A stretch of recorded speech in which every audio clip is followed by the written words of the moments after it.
I'm Skaji. And I'm Stevie. And here we are for our Tea and Tarot podcast, coming to you from Books, Beans, and Candles here in Birmingham, Alabama. Our Tea and Tarot live event is always the first Friday night of the month at 6:30 right here. The next one will be on November the 1st. Now in December, we won't be having a Tea and Tarot because the following day, December the 7th, Krampus will be in town for photos. November the 9th will be our public Samhain ritual. It's a Saturday. It begins at 5 p.m. And Sips and Stars, always the third Friday night. And the next night will be November the 15th. And in April 25th, 26th, and 27th, Christopher Penczak will be in town giving a series of talks and lectures and workshops. Friday night is Caradwin and the Cauldron. Saturday and Sunday is a 2-day workshop on the Kabbalah. And what am I forgetting? I feel like I'm forgetting something. Typically Magic City Pagans is the fourth Thursday of every month, but November won't have one because it'll fall on Thanksgiving. Thanksgiving, yeah. So no MCP in November, but it's the fourth Thursday of each month. So here we are getting into November and Thanksgiving-y kind of time, and we've decided tonight we're going to talk about the Knight of Cups. And as you can see here, we have 6 different representations of that knight, and I'm going to let Stevie get started because this card comes out of one of your decks. It does. This one is from the Fyodor Pavlov deck. He is a Russian-born illustrator and author, if I'm not mistaken, and he kind of really wades into what I like about the deck is he uses kind of a more monochromatic color scheme to kind of highlight the element associated with. So with water, we get the blue of water, and the Knight of Cups is very much that forward momentum, like a lot of our knights have. He's a little more lackadaisical, though. He's not really here to get here in a rush. He's not quite as slow as like the Knight of Pentacles or Knight of Coins. He's kind of here to mellow through a lot of that inner psyche, a lot of those inner feelings and emotions. He tends to be a little more romantic and kind of in the vibes of things. So a really kind of fun knight to mess around with a little bit. And this card here is from the Pulp Tarot, this Knight of Cups, and he's got that sort of Three Musketeers kind of thing, and that brings that flamboyant kind of aspect to it, that sort of swashbuckling kind of thing, because the knights, being knights, they are more of an active card for each of their suits, and so he's got that extravagance as a part of it as well. Of course, in the Rider-Waite-Smith, he's a little bit more staid. He seems almost a little stiff, but he has motion implied here, but it's not rushing ahead. It's a little fancy. I mean, like the walking horses, and he has like a show pony kind of thing going on. So there's that kind of thing going on with it as well. Here in the Mucha Tarot, we get more into that lackadaisical. I mean, this cat's not even wearing any armor, and he is coming towards the water. And I'm always reminded when I see this card of the old chestnut. You can lead a horse to water, but you can't make him drink. Right. And but he's got that cup, and it's almost a showboaty kind of thing that he's doing with that cup. Whereas this Knight of Cups, we have this creature would have been called a hippocampus. So it's a seahorse, basically.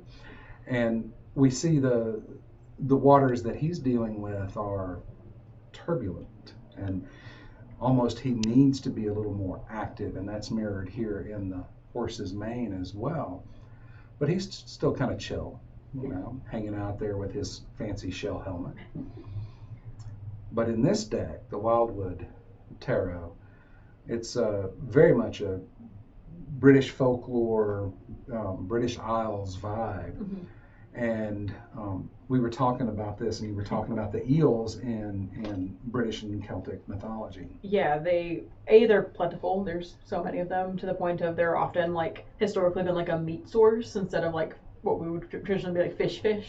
They're kind of tied in not dissimilarly from like snakes or Ouroboros or even salamanders in certain mythologies, where they have that kind of everlasting cycle of life sort of thing. They often just end up from like fresh spring wells into actual wells that people pull their water from. So there is kind of like this inherent tie of like the cycle of life with them, and sometimes depending on mythology and depending on tone, how that pertains to knowledge as well. So it's so weird. and he's bendy as an eel would be, and that implies that flexibility which comes with those ideas of water. And eels as an animal are predators. They eat other critters, and so there's that active hunting kind of vibe you can get from some of these other night soldiery kinds of things. And that's how I see the knights in general, as they're more active. Right. And even if they're not more thoughtful, they're more direct. Right. And that's, we see different aspects of that coming out in these different decks. Got anything else you want to say? No, I think that's pretty it. All right, well, we're going to move on to our spread for the evening, and we're going to do a sort of harvest kind of spread. And it looks at when we harvest things, if we're actually farming, we bring those things that are growing in, but there's going to be parts of that we need to cull, things that we need to set aside or toss aside. And so in this spread, we look at the harvest, we look at what we need to set aside, let go of. There's a card for advice on that, and there's also sort of a looking forward of what's going forward in the future. But we're looking at two aspects of our lives, the physical part of our existence and the spiritual part of our existence. So this is an 8-card spread. Let's make sure I get all the cards in the picture.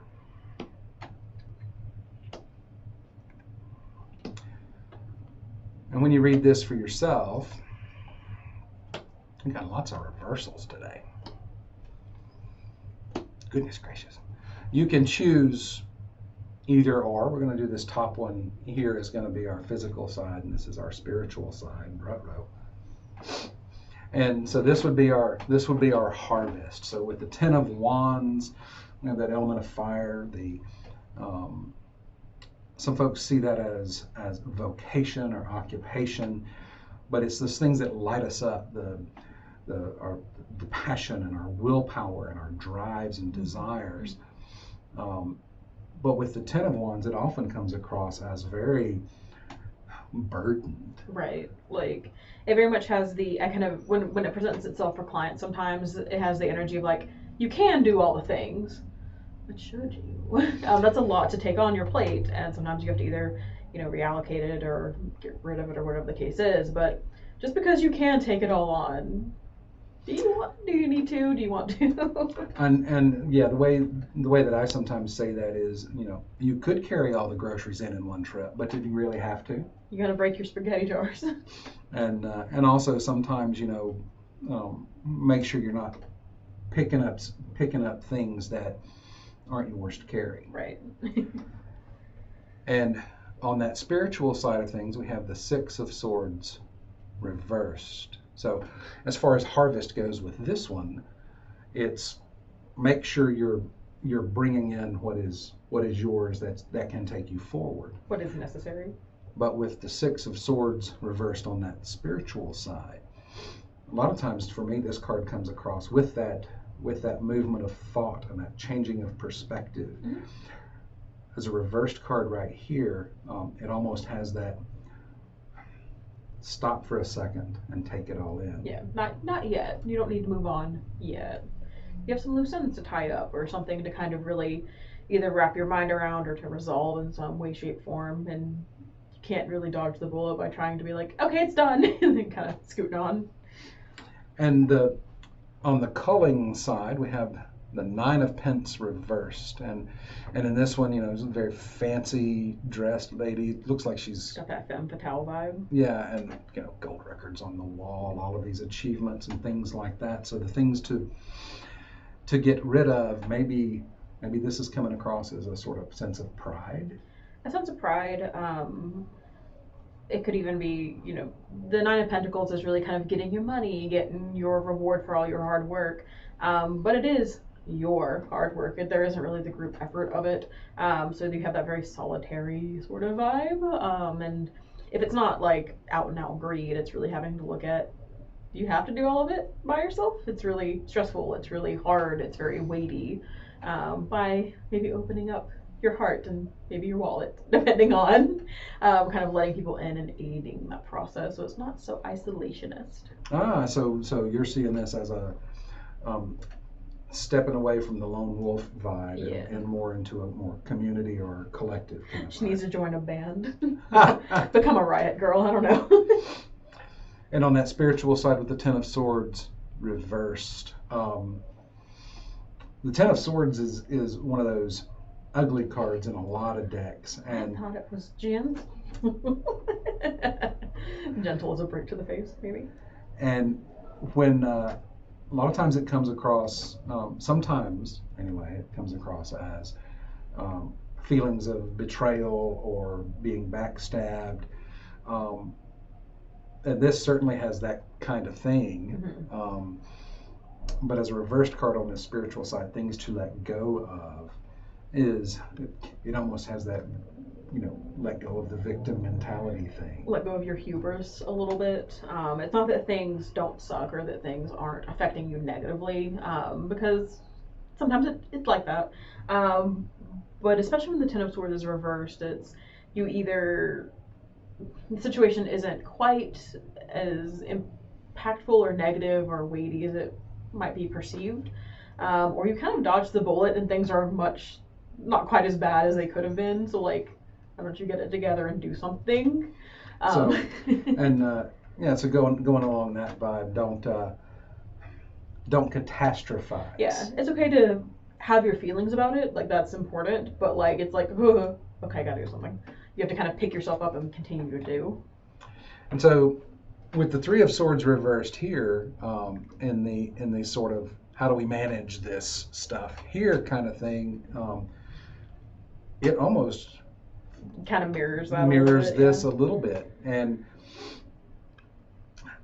sometimes for me this card will come across as not just the heartache or the loss or the grief that it can carry, but sometimes it's I've had some feels and I don't want to feel them, so I'm trying to pin them down with my reason and my logic and my rationality, and I'm choosing not to feel. Yeah. As a reversed card, it could be how you manage this is to be a part of those feelings and allow processing to occur. Especially with the 3 of Swords reversed, it sometimes has the vibe of, a little bit of either time or distance or whatever has kind of given you the kind of parting of ways that you need a little bit. That it's not that these things don't still hurt and don't have that emotional weight to them, but you've kind of gained a little bit of insight or distance to see the logic between those things. Even if it doesn't make your feelings feel better, you can at least kind of get the retrospective, I see why this panned out like it did. So now we can kind of use the logic to either improve the situation or to do something else with it. Using the logic in a way that's a little bit less distancing, but still kind of working through it without being completely separated from the hurt fifis of it all. And the idea of bringing the mind and the heart into sort of an accord. Right. And on the spiritual side here with the Queen of Cups reversed, and it's almost the flip side of that. It's or maybe a component of that with the be less of a drama queen with the feelings. And because the Queen of Cups to me is very much a very watery thing, and when she's upright, she's very insightful and intuitive and in touch with that emotional side.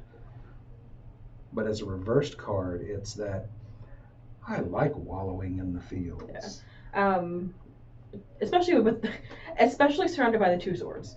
I kind of joke with clients, depending on how she presents in a reading, that sure, the Queen of Cups sometimes typecasted like she's like the mom of tarot. She's so insightful and so nurturing and so emotionally stable, that people I think tend to forget that like all the emotions are her domain. So whenever she's reversed, it very much has that.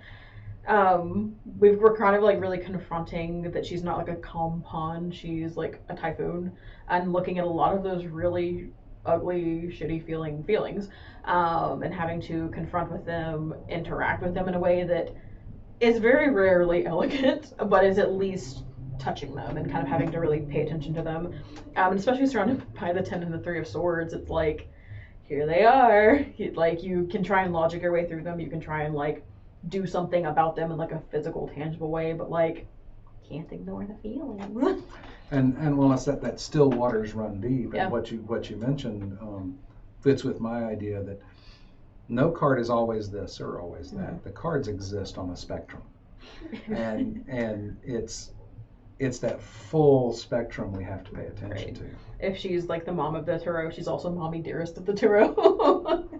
Screeching about wire hangers. So we have the going forward, the next steps or what we might expect. We have the Knight of Swords. So again with the swords, but in this reading. but in this one we have the Knight again with that active concept and moving forward. And the Knight of Swords often shows up as the fastest card. Yeah. So that going forward is do your stuff, take care of your crap, then take action. Just do it, like, yeah. And then here with that 7 of Pence reversed, she's got all of these money bags. I mean, the 7 of Pence really is that hoarding kind of thing. Yeah. So the going forward stuff may be releasing some of those. Yeah. You're working hard, you're doing things hard, you're putting in the effort, but at a certain point you can't really work harder, you can't hoard more, you can't prepare more. It's just kind of having to like ride it out. What I'm hearing is the work smarter, not harder. Yeah, thing. very much so. And like sometimes there isn't even like a working smarter option. Sometimes you just have to like kind of rely upon the things that you've done thus far and keep your hands off of it. Like you can't tweak it anymore. You can't try and finagle it somehow. It just is what it is. Which is very fun and antithesis for the Pentacles. Yeah, because they're very. Yeah. So I kind of like this spread. Yeah. And this deck, the Pulp Tarot deck is just fun. Mm-hmm. I really enjoy it a lot. Well, I think that's it for this, and we're glad you joined us. Thank you so much.